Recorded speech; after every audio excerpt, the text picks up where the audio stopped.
okwogera ne Katonda buli ku makya y'ensula ennamu ekulukutira mu bulamu bwaffe ne tufuna amaanyi agatuyamba okuyita mu lunaku lwonna.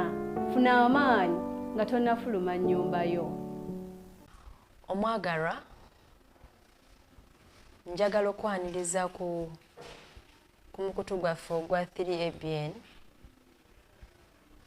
Njagala okwebaza Mukama yeebale kukuuma okukuyisa mu kiro. Njagala okwebaza kubanga okyekuumidde ku program ensulo ey'enkya. Njagala okwebaza n'abo abeekuumidde ku YouTube omukutu gwaffe ogwa Avento Production. Twagala okwebaza Katonda olw'ekiro kyatuyisizaamu. Ekiro kibaamu bingi, abamu tebeebaka, abamu baloota ebirooto eby'entiisa, abamu bafiirayo tebadda. Ne njagala okwebaza Katonda omukisa gw'atuwadde nze naawe okubanga tukyali balamu. Nsaba n'enkyenda eya leero oneegatteko mu kyokuyiga kino eky'olwaleero, tubeeko bye tufunamu weewaawo n'olunaku okutambula obulungi. Akubuuzaako si mulala,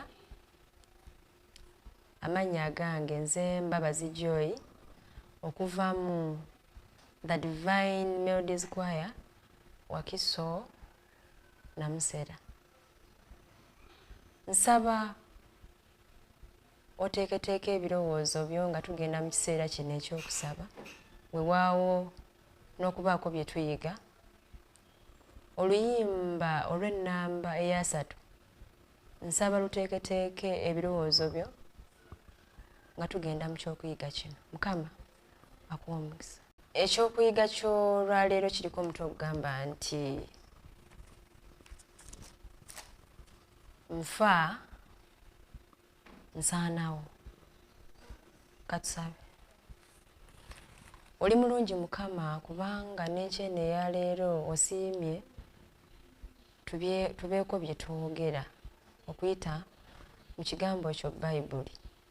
Tuli basanyufu ebyensusso kubanga okyatuwadde omukisa guno okubaako bye tuyiga. Kakati no nga tuyiga jangu ofuuke omuyigiriza omukulu, otulungamye awamu n'okubiteeka mu nkola kubwo Yesu Kristo Mukama waffe. Amiina. Mu kitabo kya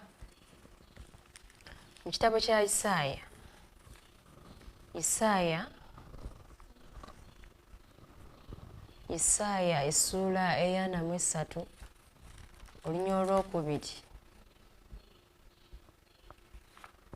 Isaaya essuula 43 olunya olwokubiri wagamba bwe wati: bw'onooyitanga mu mazzi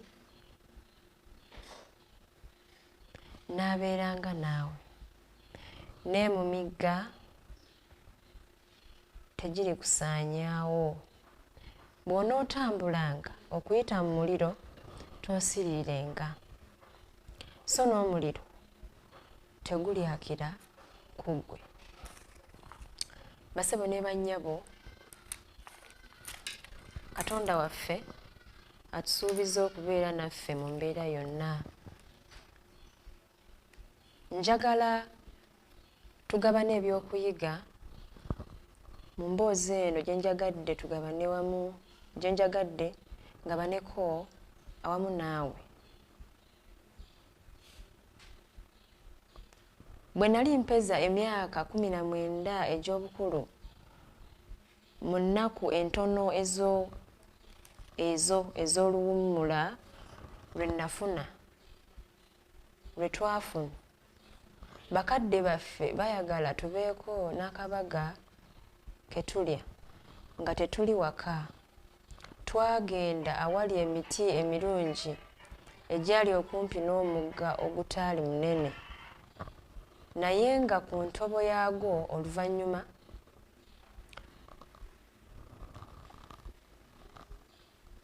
oluvannyuma twakizuula nga baali baasimayo omusenyu ogw'okuzimbisa.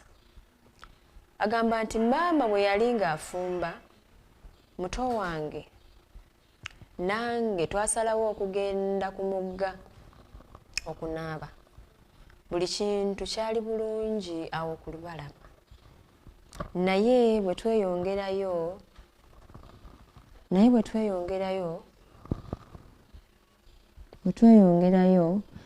nga mu makati g'amazzi omuyaga gwatusena. Olwo ne twagala tuwuge nga tukomawo. Muto wange yali tamanyi bulungi kuwuga era ejjengo bwe lyamukuba ne limutuusa we baasima omusenyu ng'ebigere tebituuka. N'atya ng'ebigere tebituuka. N'atya olwo n'atandika okukasuka emikono mu kwagala obutabbira. Kyokka nakka nawugga okugenda waali muyambe. Naye mu mbeera gye yalimu ey'okutya yankwata n'annyweza. Era mu kuggwaamu essuubi ne tukka ffembi wansi. Bwe ntyo ne mwesimatulako. Mu kiseera ekyo kwe kutandika okwogerera waggulu n'eddoboozi eryasigala ku mutima gwange nti nfa nsaanawo. Bwe nakyusa amaaso okutunula emabega, amazzi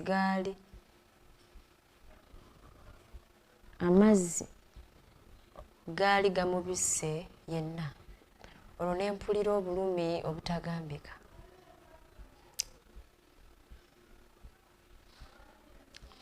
Katonda ayinza okuganya akabaga.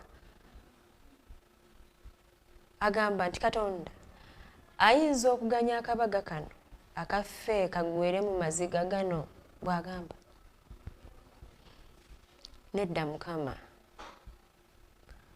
Wakati mu kusikondoka natandika okusaba. Mukama, lokola muto wange. Wadde nga nali nkooye nawugga nga bwe nasobola okuva mu mazzi.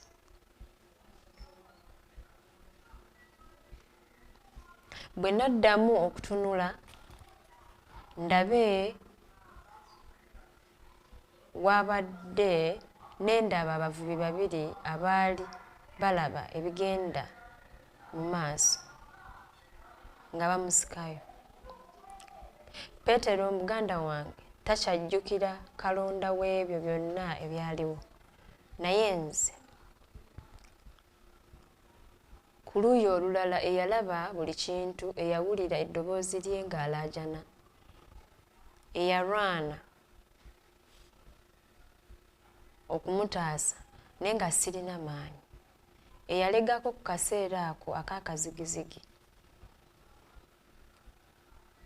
nga tunoonya obuyambi siryerabiranga. Nasigaza enkovu mu bwongo bwange era mpulira okwennyamira nga nzijjukira okulaajana kwa muto wange eyali asaanawo mu mazzi.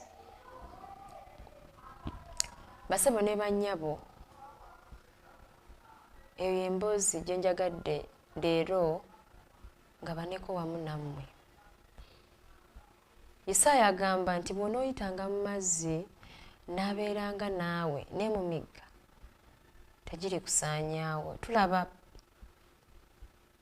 omwana ono yafuna obukuumi wakati mu bye yali ayitamu. Yandifudde naye Katonda okuyita mu kisa kye yasindika abayinza okumuggyayo. Weewaawo muganda we yali mu kutya okungi okw'ekitalo era agamba nti yasaba, Mukama lokola muto wange. Naawe oyinza okuba weefaananyirizaako ng'ono omwana oyinza okuba toli mu mbeera eno naye embeera endala yonna ng'oli mu kunyigirizibwa era nga weebuuza ebibuuzo. Mukama osiimye kino kibeewo. Mukama osiimye nange mbeera omu ku abo weewaawo abayinza okufiirwa famire yange yonna. Osiimye nfune obuzibu obufaananako bwe buti ng'akabenje. Siryerabira. Gwali mwaka gwa 2018 we nafunira akabenje mu biseera ebyo. Naye akabenje nga kamaze okugwawo, weewaawo n'ebibuuzo bye nneebuuza akaseera ako, kubanga twali mu takisi ne tutomereganana n'emmotoka endala. Naye neewuunya akaseera ako ebirowoozo gye byava n'okubaako kye njogera ku Katonda nti Mukama tufa tusaanawo. Akaseera ako tekaali kangu gye ndi, naye neewuunya engeri ate gye nafuluma mu mmotoka n'engwa ebweru ng'olwedde emmotoka emaze okugwa. Abantu bonna ne basigala mu mmotoka. Naye nze simanyi era siyinza kuteebereza butya bwe nafuluma n'engwa ebweru mu kaseera ako ng'abantu bonna bali mu kwaziirana na miranga. Naye nembuuka n'engwa ebweru. Simanyi we nayita weewaawo nalabawo naye sitegeerawo bulungi nti we nayita. Waliwo ebyewuunyisa mu bulamu n'ogamba Mukama kino gw'okikoze. N'ogamba Mukama kino osiimye kibeewo. Naye nze nali manyi nti ebyange biwedde era nga siyinza kusuubira kuyimirira kuddamu kubeera ku nsi, kuyimirira mbeeko kye njogera. Basebo ne bannyabo, Katonda alina okugezesebwa kwatuleetera. Akkiriza oluusi embeera ezo zitubeereko tusobole okumukkiriza nti ye Katonda. Tusobole okukkiriza nti Katonda ye nannyini buyinza ow'obulamu bwaffe, ye nannyini buli kintu. Bw'oba nga toyitanga mu kugezesebwa okufaananako, kuyinza okuba nga tekufaanana bwe kutyo. N'okugezesebwa kwonna nze ndeese kwa kabenje. Oba ngambe weesuneko naye teweesunako kubanga kya bulabi. Nze kyannyambako okwongera okwesiga Katonda nti Katonda ebyaddala ye nannyini bulamu. Kubanga nali manyi nti nali sisuubira kuddamu kwogera bigambo. Weewaawo n'okufulumya ekigambo. Nali manyi ebyange biwedde, naye Katonda aba mwesigwa bulijjo na bulijjo. Ng'akkiriza embeera ezo zitubeeko, ffe tusobole okumukkiriza, weewaawo okumuteekamu obwesige mu mbeera ze tuyitamu nti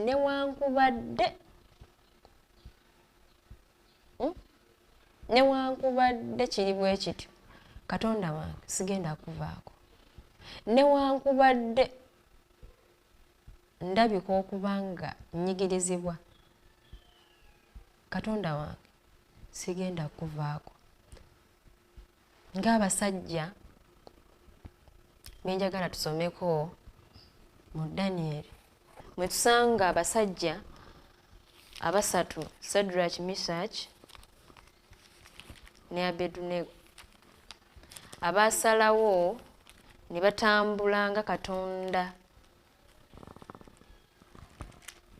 bw'ayagala. Katonda tatukaka kutambula nga bw'ayagala. Ne Katonda akuwa gaapu okwesalirawo. Bano abasajja baali bavumu ne basalawo okutambula nga Katonda bwe yali agambye, era nga baalina eŋŋombo yaabwe nti oba Katonda taatuddemu oba anaatuddamu ajja kusigala nga ye Katonda waffe. Agamba nti Danyeri 3:14 nti Nebukadduneeza n'addamu n'abagamba nti mmwe Sadraki, Mesaki ne Abeduneego mukigenderedde bugenderezi obutaweereza Katonda wange n'obutasinza kifaananyi kya zaabu kye nayimiriza. Basabo ne bannyabo bano abasajja basatu baali mu kugezesebwa obaawe essaawa zino naawe koyinza okufuna oba kooyitamu. Abasajja bano baali beesigwa eri Katonda mu mbeera gye baalimu nga babalagira okusinza ekifaananyi, naye ne batakkiriza kubanga baali bamanyi nti Katonda ow'omu ggulu yasaanira okusinzibwa. Abasajja bano baalina obuvumu mu Katonda n'obwesige nti ayinza okusirika n'atatuddamu. Weewaawo ayinza okusirika n'akkiriza omuliro gutookye n'atatuwonya, naye ajja kusigala nga ye Katonda. Basebo ne bannyabo, nange nze naawe toyaayaana muli mu mutima, towulira kuyaayaana nga weetaaga okukkiriza okw'abantu nga bano nti ne bwe kinaaba ki Katonda ow'omu ggulu yagenda okumpisamu eno embeera, ne bwe kinaaba ki sijja kubba, ne Katonda amanyi embeera gye mpitamu yagenda okunsomesa eno embeera. Ne bwe kinaaba ki manyi nti omununuzi wange mulamu era ng'aliyimirira. Basebo ne bannyabo, mpulira oba nkiyita ekinyegenyege oba mpulira nga nkubamu akafaananyi ng'abasajja bano bagaana okusinza ekifaananyi, bagaana okuvunnamira ekifaananyi. Kubamu akafaananyi nga naawe oli mu mbeera efaananako bw'etyo, naye fumiitiriza mu mutima gwo weekebere ggwe nga ggwe. Ki kye wandiyogedde? Ki kye wandisazeewo? Kale gwandibadde mulimu. Bakwadde omulimu naye ennaku zonna bakuwa okuleka nti ennaku zonna baagala okole, naye ate gwe oli mu Advent, Saturday oteekeddwa kukola. Kati njagala okubemu akafaananyi ofumiitirize nga teweerimbye mu mutima gwo. Kweri osobola okuyimirira n'ogamba ku lwa Katonda omulimu guno kanguleke, newankubadde guyinza okuba nga guliko akasente kangi, naye ku lwa Katonda bannyimye olunaku lwe nsobola okusinzizaako Katonda wange. Ku lwa Katonda omulimu guno kangwesonyiwe. Mukwano gwange, nga teweerimbye, nga tolimbye mutima gwo, ki kye wandiyanukudde eri Mukama wo n'omutegeeza amazima nti ekyamazima nsinza ku Sabbiiti, olunaku olwange Saturday, ne weewaayo n'okkiriza n'oyimirira ku mazima, n'oyimirira ku lwa Katonda. Basebo ne bannyabo, kizibu naye ate ku lwa Katonda kisoboka. Nsaba okkirize, okigezeeko mu by'oyitamu, gy'okolera, si nsonga mbeera ki. Gayinza okuba kusalawo, kufumbirwa, kuwasa, buli decision yonna nsaba ofumiitirize butya bw'oyinza ogikandolinga bwewaawo n'ogyeŋŋanga. Abasajja bano abasatu bakuwa ekyokulabirako, batuwa ekyokulabirako mu story eno gye njagadde nga baneko awamu nammwe. Agamba nti oluusi Katonda akkiriza embeera eyo ey'obulwenyi gye tuyitamu mu nsi eno, mwalagira omukono gwe ogw'amaanyi ogweyolekera okuleka mu mibiri gyaffe era ne mu myoyo enkovu ezitaliyinza kusanguka ezitujjukiza ebyaliwo. Basebo ne bannyabo bw'ojjukira Katonda gy'akugye tosobola kukola ebyo bye wandikoze ebiswaza Katonda ebyesittaza mu maaso ga Katonda. Basebo ne bannyabo bwe nzijjukira Katonda gy'anzigye nkubamu akafaananyi ne ngamba lwaki yandekawo. Nfuna obuvumu okubaako kye nkola ku lw'omulimu gwe ne ngamba Mukama newankubadde tebitambula bulungi naye nnyina essuubi era olina ensonga lwaki wandekawo, olina ensonga, nze mbeeko kye nkola ku lw'omulimu gwo. Basebo ne bannyabo bw'ofunanga akakisa ako okudda emabega okkuba akafaananyi gy'ovudde n'olowooza Katonda gye byakuyisizzaamu, weebazanga kubanga nakyo kya nsonga okujjukira. Wagambira nti mulowooze, muyimirire, mubuuze amakubo ago ag'edda. Basebo ne bannyabo Katonda akkiriza ebyo byonna bitubeeko ng'alina ensonga lwaki. Oyinza okuyita mu kunyigirizibwa ne bikuluma bwe baba bamu bibaleetera enkovu ezimu nga tezigenda kuvaawo, ebiwundu ne bisigala ku mutima nti gundi oyo yankola kino n'ekino naye kale oyinza omutegeera nti gundi yanziba. Naye weebaze Katonda nti yakulekera obulamu, ababbi ab'ennaku zino. Weebaze Katonda nti obulamu bwasigala. Kati obulamu bwe buba bwasigala baako ky'okola ku lw'omulimu gwe kubanga kyakwagaza. Si nsonga oyinza okuba embeera si nnungi, naye baako ky'okola. Basebo ne bannyabo nsaba tufeeyo okubeera abanjulukufu eri Katonda. Nsaba Mukama okkirize akole omulimu omunene mu ggwe. Nze naawe katukkirize nti Katonda ye nannyini byonna. Yakobo amaliriza agamba nti Yakobo oluvannyuma lw'okulwana ne malayika wa Mukama yawennyera obulamu bwe bwonna. Pawulo ng'ali mu lugendo e Damasiko bwe yeetooloola omusana ogw'ekitiibwa ky'eggulu yasigala muzibe w'amaaso okumala ennaku era n'asigala ng'amaaso gakulukutanga amaziga. Katonda mu kisa kye ekinene yalokola muto wange.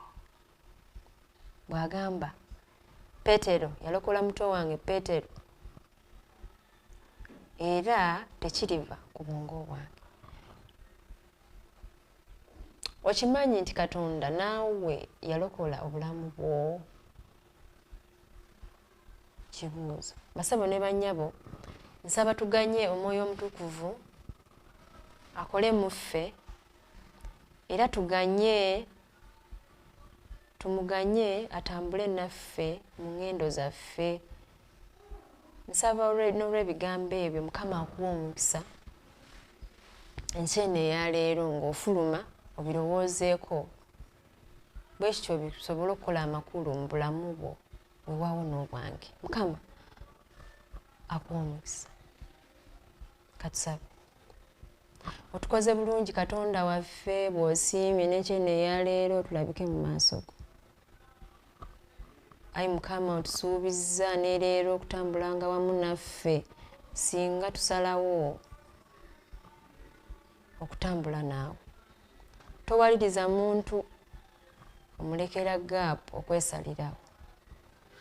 Tukwegayirira ssebo Kitaffe Ayinza byonna okkirize bwe tusalangawo tusalewo n'omutima gumu. Ne bwe kiba nga kyakufa tukkirize nti oli wamu naffe ng'abasajja bano abasatu weewaawo n'ono omwana we tulabye mu mboozi eno. Kkiriza n'otambule wamu naffe otuwe okuyigirizibwa okumala ate ne bye tuyiga tubiteeke mu nkola. Kwe kusaba kwaffe ssebo awamu n'okwebaza byonna nga tubiyisa mu mwana we Yesu Kristo Mukama waffe. Amen. Njagala okwebaza bwangu atambudde wamu nange kuva gye twatandikidde. Obadde muwuliza mulungi. Nsaba Mukama akuwa omukisa enkyene eya leero. Mukama abakuumbe. Okwogera ne Katonda buli ku makya y'ensula ennamu ekulukutira mu bulamu bwaffe ne tufuna amaanyi agatuyamba okuyita mu lunaku lwonna. Funa amaanyi nga tonnafuluma nnyumba yo.